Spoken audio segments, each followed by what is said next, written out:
Rebel forces, as we've seen, have taken steady control of this city, the capital Tripoli, as they have across the country. But there are still important pockets of fighting. I travelled today to Qasir Ben Ghisheer, that's south of Tripoli, near the international airport, which was cleared of Colonel Gaddafi's forces only overnight. Celebratory gunfire, but somehow the streets of Qasir Ben Ghisheer seemed empty. And then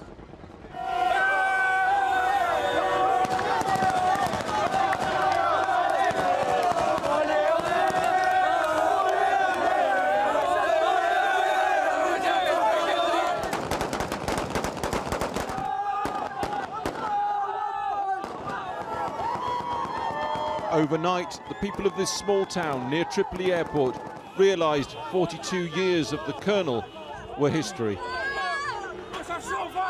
We are free today. We are so happy. This is freedom. Gaddafi, die right now. We are waiting this moment from many years ago. We are waiting this moment from many years ago. We are free now. We are free now. We are free now. This is Libya people. This is Libya people.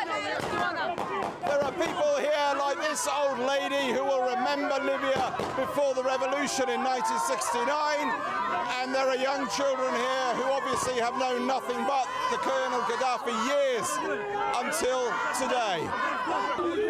Libyans call Colonel Gaddafi crazy hair, shafshufa. Crazy hair, we're free now.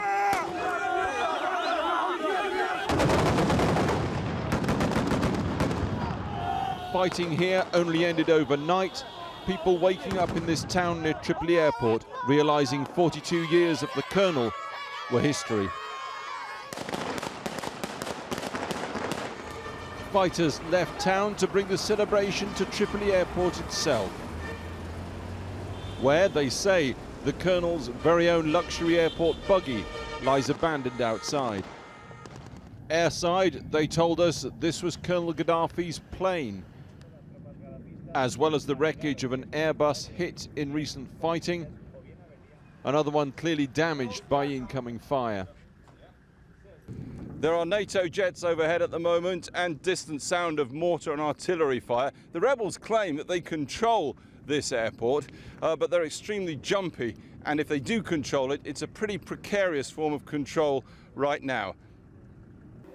So nobody's departing anywhere from an airport caught in a NATO no-fly zone for months and fighting on the ground too.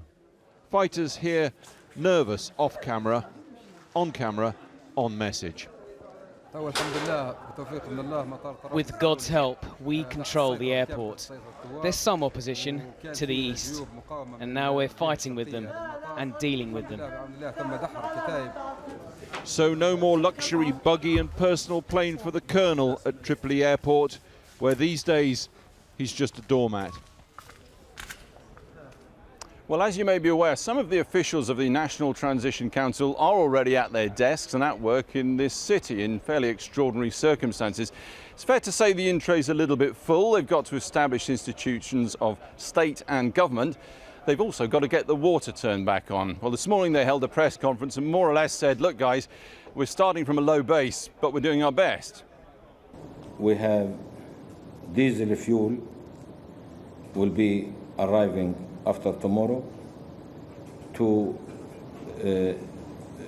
support the electricity powers, which will be essential after that to not only support the city, but support also the water supply. Well, the scale of what's been going on in and around Tripoli becomes ever more apparent with every day that passes, with more bodies, it seems, simply being disposed of in mass graves. Only today, at least 120 bodies were disposed of and transported to this cemetery on the outskirts of Tripoli. Some are confirmed rebel fighters who still haven't been identified. Others, equally unidentified, thought to be pro-government forces, but some of those have clearly had their hands tied prior to execution, it appears.